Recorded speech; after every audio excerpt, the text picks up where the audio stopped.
Today we are going to talk to an author who is 21-year-old. Her name is Samyudha Rajesh. Welcome, Samyudha Rajesh. I'm so happy to have you here. Welcome to the show.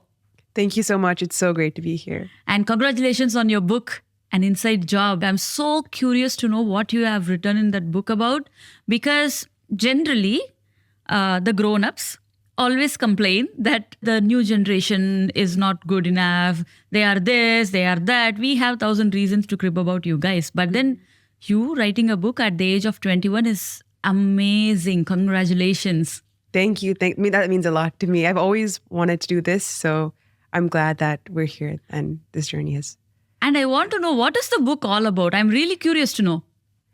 For sure, yeah. I think the simplest way to put this book is when I started writing it, I was thinking, okay, a blueprint for handling your life as a 20-year-old and navigating your 20s. And that was kind of the point from which I wrote this book. But I think now it's become more than a blueprint. And I realized that as much as I wanted a blueprint, there is no blueprint that exists for how to live your life. So this book is more of a guide to self-discovery, and then hoping that through self-discovery, you can discover other things around you as well and understand different things that are happening in the world around you as you're understanding yourself. So I think, if anything, it's a guide, a reflection, kind of like my own journal, but I've included other people's voices, research, and so it's become an extended version of that. But then, Samyudha, there is one question that comes to my mind. Like, when you say that you have written a book at the age of 21, and then it's a blueprint of life, people would ask you, how much life have you seen? 100%, not enough to write a blueprint. That's why, I set out to find a blueprint and realized there is none. But I think, in the beginning of the book, I kind of allude to this a little bit, but I haven't seen enough for sure. And there's so much I don't know. And so maybe that's a liability in some ways, but I think it's also an asset in some ways, because it's giving me this opportunity to have like a clean slate, a new perspective, and just learn from everything and everyone, because there is nothing I know for sure, And so I think that's, in some ways, it's a good and bad thing. And then, in the book, you'll see there's interviews that I've done with anonymous respondents, and they're all, around my age bracket. Some of them are like 20, some of them are like 25. And so it's not just me, but there's like a lot of people in this boat that don't know and kind of are embracing not knowing. So yeah, kind of leaning into that. I would also want to know your experiences so far in life, your exposure so far. How was your childhood? Tell us more about yourself. Sure. So I was born in Chennai in India, and I lived there until I was 4. And then my family moved to Thailand. And that was the first kind of major change in my life and international move. And we were there for 3 years. And then we moved to China and Singapore, then Switzerland. Then I moved to college to the United States. And now my family is here. So I guess my childhood has been a lot of change and a lot of adapting and traveling across the world. And that's been a wonderful journey. I wasn't always grateful for it. I wasn't always happy about it. Change is not easy. But I think in retrospect, in hindsight, I'm so glad that I had that experience, because it forces you to sit and reflect on yourself and on life and other people. And I almost took every single move as a way to reinvent myself in some ways and adapt to my surroundings. And also, I think it was a coincidence that every time I moved, it was a different stage in my life. So, in early childhood, there was a move. Then like preteen, there was a move. And then, early adulthood, there was a move. So I think it comes at a great stage to have that like reflection point or inflection. So I'm very grateful for that. That's one thing like people tend to say, right? When you move a lot, when you move from place to place, you kind of lose on certain friends. They also say, they, meaning I keep saying they, it is none other than our generation. We say it too. Yeah. We also think that when there are no close childhood friends, there is a loss in shaping up the personality of the childhood. Yeah. What do you think? Do you have some friends who stick along with you on this journey altogether? Because looks like you have moved like so many countries. For sure. No, like we have this core group of friends from China that we are still friends with to this day. And, we are all a little different ages and different parts of life. Some of us live in the US, some of us live in the UK, some of us live in Dubai. It's, kind of spread out across the place. But we always, find a way to meet once or twice a year. And there's always, my friends in college, which I'm really close to, and hopefully have that relationship, for many years to come as well in similar ways, and just kind of making them a priority and making sure you touch base. It's tricky, but I think that's the only way to go about it. One major question when I came to know about your book, why a book? Reading habit is really going down to the drains day by day. We see people on phone all the time. Things are changing. Why a book? It's a good question. I guess I've always kind of been drawn to books. If I'm being honest, I was also the same way in the sense that for part of my childhood, I didn't really like to read. My mom would have to assign me books to read, or I would, read something because my friends prompted me to. But on my own, I never really picked up a book and started reading. It was only much later in life when I was, going through some challenges, trying to learn more about self-help and self-discovery and things like that, that I became interested in this genre. That was kind of my entry point. And so I would read all these like self-help books, and listen to these self-help podcasts. And then it kind of branched out to like psychology, human behavior, human relationships, health and wellness. And this sort of arena was really interesting to me. And yes, there's like podcasts on it. There is like social media pages on it. There's newspapers on it, magazines on it. But for some reason, I think the book aspect felt very personal. And that's kind of was my entry point. So I hoped that the way I share my story or my voice should also be through the medium that I first became interested in this space. So I would say a book. So I would like to know what all you have spoken about in your book. Like what are the chapters and what are the things that you have spoken about in the book, Samyudha? Sure. So the book is actually structured in two halves, not exactly 50-50, but two parts. So the first part is about the outer world, what I call, our experience of the world around us. So, whether that's, we're talking about social media, whether we're talking about health and wellness and happiness, whether we're talking about dating and relationships, jobs, life purpose, religion, spirituality, global currents, politics, conflict, things like that. So those are kind of the bigger bucket ideas that I talk about. And then, I talk about the trends with these different topics, what research is going on that is current and relevant and important, what people are feeling about these different things. And then the second part is your inner journey or your inner world, which is essentially how you absorb everything that's happening around you, how you think about yourself, how you come to understand yourself and the world through yourself. Because I think there's reality and then there's our perception of it, which ends up being reality to us because we see the world through different filters, whether it's the mood that we're in when we wake up that day. If you're in a great mood, everything's going to be great. If you're in a not so great mood, you're going to think everything's not so great.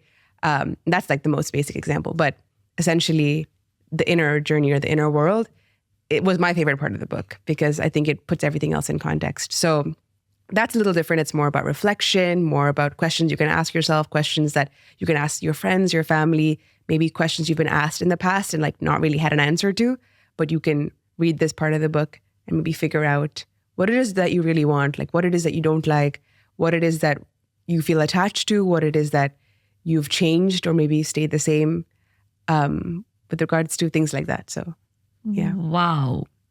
That sounds very, very profound. What was the process like? How did you approach writing a book? It's a good question. I want to put out a disclaimer. I don't think the way I wrote the book is the best way out there. It's very unconventional. I kind of just woke up and decided to wing it, if I'm being completely honest. But like I said before, I've always wanted to write a book. And so that intention was always there. And I think that's a good place to start. And I started writing this book summer of 2023. So I was actually in DC for an internship for a job.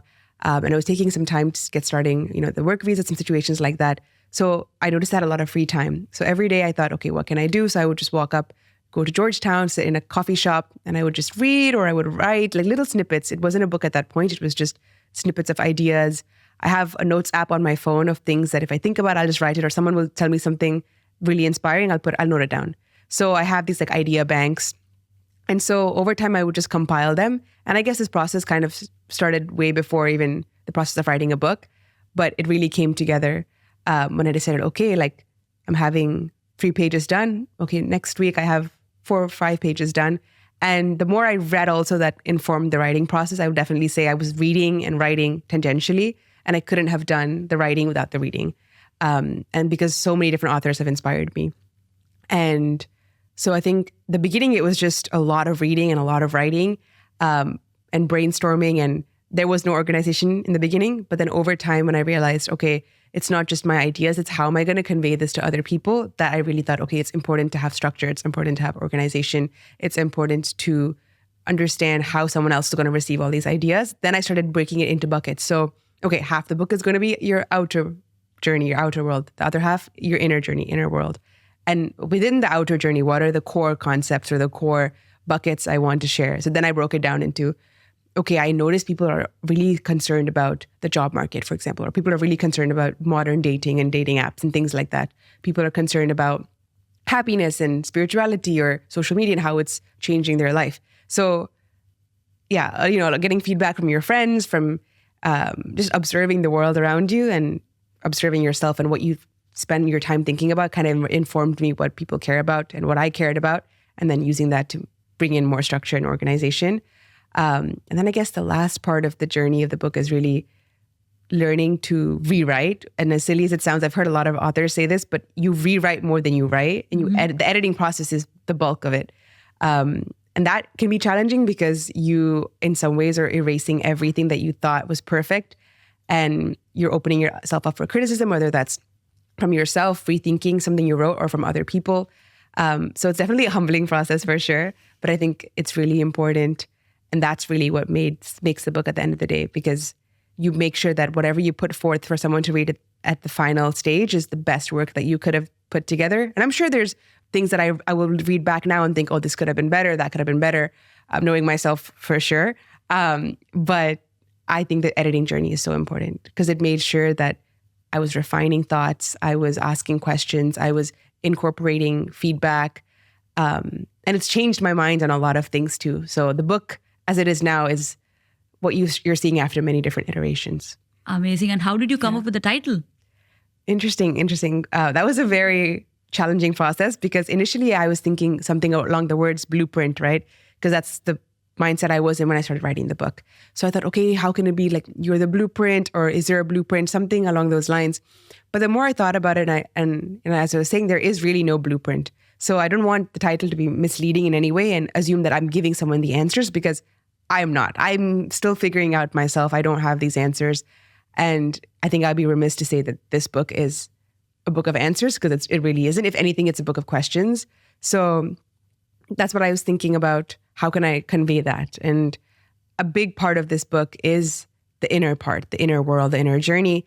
And I guess the ultimate message is, if you want to figure out what's going around you, if you want to find the answers that you wanted a blueprint for to begin with, it starts with inside. It starts with figuring out what it is that you want, what it is that you struggle with, what it is that you think about yourself and the world around you. And it all starts inside. So I thought, okay, inside. And I was like, what about an inside job? Because if it's something you have to work towards, and it's, in some ways it's a job and it starts on the inside, an inside job. And I also thought it was funny because usually it's used in a negative context, right? An inside job is there was accomplished from the inside. So I thought it could perk some ears and make it seem a little bit more enticing to read, because it's been used before, but a different, completely opposite context. So this is a more positive version of an inside job.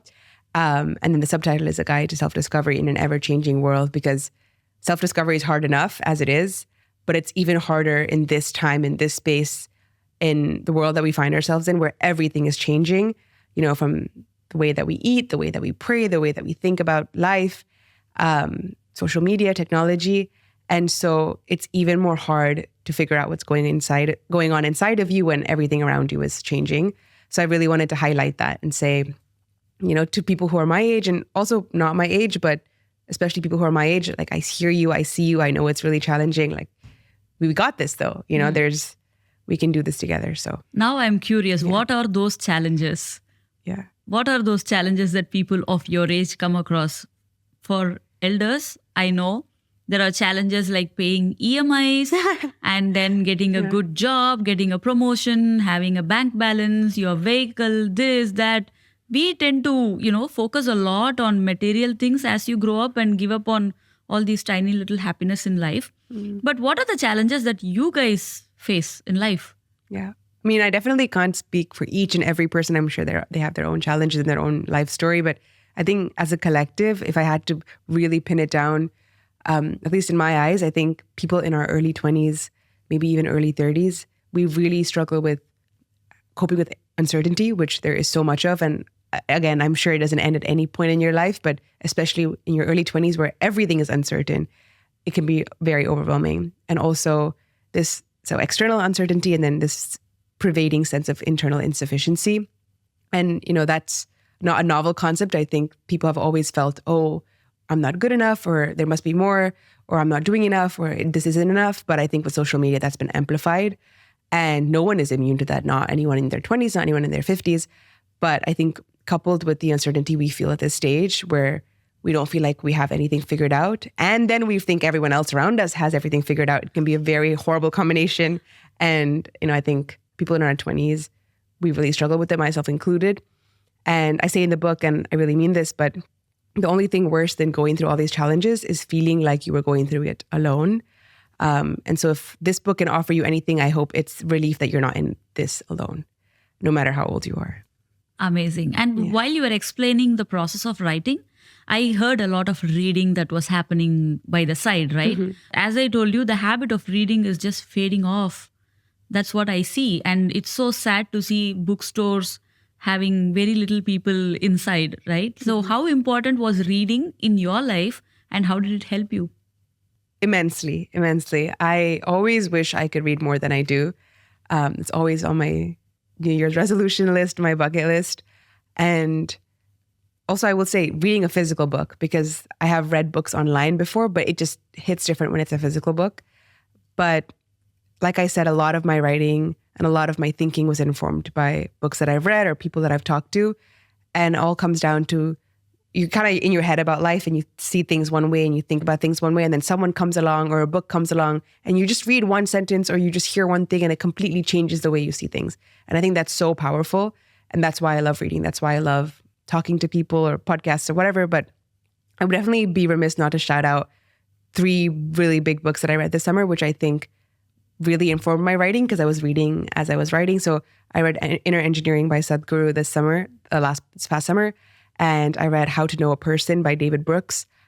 This was a little bit after the summer, but I think kind of reading his work really did inform the way I saw things and the power of human connection and human relationships and how that affects well-being and society was a really cool insight. And then I also read a lot of research articles by Jonathan Haidt, Positive Psychology, like Martin Seligman's work. And I also really enjoyed reading a lot of peer-reviewed journals and research articles. So this really interesting one by a psychologist named Ellen Langer. And basically her body of research is called the Psychology of Possibility. And I thought it was really fascinating. So they did this experiment with custodian staff at hotels. And they asked them, okay, how much exercise do you think you get in a week? And, half of them said, oh, I think I get a lot of exercise. My work is really physically demanding. The other half said, I don't think I get enough exercise because I don't go to the gym. I just work and then I go home and I sleep and I do it all again the next day. And to half the group, they said, the work that you're doing, burns this many calories. It's very good for your bones, for your muscles. You get a lot of exercise just in your daily tasks, making the beds, doing the laundry, like your day-to-day tasks of being a custodian worker in the hotel service. The other half, they said the opposite. They said, you're not getting enough exercise. The work that you're doing is not strenuous enough. So this was their belief system, for the rest of the week. And at the end of the week, they gathered data, physical data on how these custodian staff looked, their hip to weight ratio, their weight, their blood pressure, different factors. And they noticed that in the group that believed that they were getting enough exercise, just the belief, nothing else. They were doing the exact same work that they had done before, exact same work as the other peers. They had significantly lost weight, looked better, felt better, lower blood pressure, lower stress, everything. And basically her conclusion of her work is the way you think affects the way you feel. So your psychology affects your physiology. And I thought that was super interesting. And that really prompted some of the aspects of the book when you're talking about health and wellness, when you're talking about happiness and mental health. It really does begin on the inside, in many iterations of that. I also want to know, for people who want to write a book, okay, what are the do's and don'ts? Where did you struggle in this whole process of writing a book? I would say definitely something that was challenging is the rewriting aspect. Like I said, it's a very humbling process. And I think it can be dangerous to get attached to your work because in some ways it's kind of like your child, right? Your thought baby, and you want to protect it and you want to find evidence to support your beliefs. Everyone does. It's very human. But I think it can also be the biggest roadblock to growth and to completing a book that resonates with people, because if you only write what you think and you don't think about what else is out there, it can be a very, very narrow stream, and I don't feel like it won't resonate with as many people as possible. So I think don't kind of push yourself into a corner. You can kind of have a thesis or idea that you want to explore, but make sure you're reading different sources, talking to different people, and taking your time to really make sure that, okay, do I really feel like this? And then why do I feel like this? And taking the time to understand what you're writing is important. Okay, talking about taking your time, I really want to know, like, how long did you take to write the book? So I think I did not take my time. I think I could have taken more time, but I was in school and, approaching my final year. So I knew that there was going to be a shorter time frame for me to finish this book. And so from the beginning to the end journey was about 9 months. But because I had so much time in the summer, I think I didn't feel rushed at all, because I had the whole day to essentially just sit and write and read. And so I would wake up early in the morning. I would kind of get the day started before, so then I can just sit and start writing. Because at least for me, the way I write and I work is I work better in the morning. I'm a morning person. Cool. So as the day goes, the quality also deteriorates. So I was like, I need to do most of the work in the morning. So I think that's kind of how I was able to do it. Okay. Definitely routine, definitely structure. But also I was just genuinely so passionate about this topic. And it was at a point in my life where I was doing it regardless of whether I was writing a book or not. I was reading, I was writing. So it kind of came natural to me. So the goal of writing a book at the end of it just motivated me even more. And do you ever get that writer's block people talk about? For sure. I mean, there were days where I would just stare at my computer screen and think, I told myself I would write something. I have not wrote anything, and it's been 2 hours and I've just been sitting in this coffee shop. But I think what I learned in that is the worst thing you can do is force it, because you really can't force it, because writing is supposed to be natural. It's supposed to be a conversation that you're having. And just if it's not coming, it's not coming. Just close the laptop, try again the next day. Okay. And that might sound counterintuitive, but I think that was important for me to accept that not every day is going to be a day where you write your best chapter or your best insights. And sometimes that's okay. But you know what? You can use those days to read and to just take a walk, to absorb things. So then when you're ready, it'll come out of you, if that makes sense. So those days are more of like, you treat yourself like a sponge and you try and go out and explore things, even do novel things that have nothing related to your book. Like go to a new museum, go to a new cafe, just soak in life. And then there are days where all those experiences kind of come together and it's almost like latent learning. And then you're able to produce with everything you've experienced. So no day is a complete waste, but writing block is so natural and it's so normal. And I think you just have to accept it. Listening to you, I really want to know more about you as a person. Are you a very ambitious, aggressive person who has some to-do boxes that you want to tick off in your life, like writing a book or running a marathon? Like, do you have such to-do boxes that you have lined up in your life? Or is it like you do whatever you feel like doing? Now I felt like writing a book, so I'm writing it that way. Who are you in these two types? It's a good question. I think honestly, a little bit of both. I'm very ambitious. I think I've always kind of been since I was a young girl, and I had a very overactive imagination. So, when I was little, I wanted to be like Messi, and then later I wanted to be like a pop star, like Hannah Montana. So I was very ambitious, but also overactive imagination. So I just wanted to do everything. It didn't really have much sense or cohesion. I just wanted to do everything. So a little bit of both. So sometimes I'll just do whatever I feel like, but then in whatever I feel like, I'm ambitious. So I think with this book, though, I always wanted to write a book. But I did not think I would do it so early in life. And I think part of that was just kind of channeling and embracing the experience that I was going through, which I was dealing with uncertainty. I was dealing with, feeling confused and lost and unclear of like who I was, what I wanted in life. And so leaning into that also made me ambitious, but not in a self-serving way, if that makes sense. Not so much, I want to write this book because I wanted to write a book. I did, but I think the way this journey unfolded was I wanted to do it because I knew there were so many other people in my life that were feeling the same way, but I had no idea until I spoke to them. So I just thought, how many more people are feeling this way in silence by themselves? And that's not okay. The worst thing is to feel like you're alone. So if anything, that's kind of what motivated me. Do you have an icon or like a role model whom you look up to and who you want to become like? Is there a person or a number of people that you can mention? For sure, there's so many people. I definitely draw inspiration from the people closest to me, like my family, my friends, my mom. Like those people are the most influential people, I believe. But I also love Oprah. I always have loved Oprah and Jay Shetty and his wife. I love how they bring ancient wisdom in a modern way and make it accessible to so many people. And I'm just really fascinated about this whole self-development space. So whether it's about the nutrition and wellness and fitness side of it, or whether it's your mindset and leadership, that career progression, that sort of side to it, or like psychology, human relationships, I think all of that is so fascinating. And I think it's just, it's human nature, because what's it called? The Maslow's hierarchy of needs. I think humans are ultimately wired for self-development. Everyone I talk to some extent is interested in, okay, how can I be better? How can I do better in my life? How can I be healthier? How can I hone my craft better? So I think it's a great space to tap into, because I feel like it's always relevant and everyone's interested in it. And I'm always interested in it, and I always have been. So I think those people inspire me to keep walking down this path. And now I should have asked this question right in the beginning. Yeah. What are you doing? I mean, what are you studying? Where do you live? And tell us that journey. Sure. So I am 21 now. I'm going to be 22 this year. I go to school at George Washington University in Washington, D.C., and I'm studying international affairs, and I have a minor in journalism and mass communications. And, it's always been my goal to go to school in the U.S., like university in the U.S. So when I turned 18, I left, my family left my home, and I moved to the United States by myself.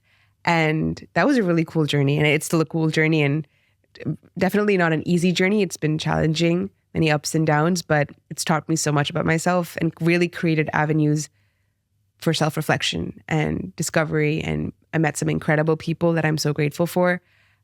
So college has been a really cool experience so far and a big part of my life. And, before that, I went to high school in Singapore.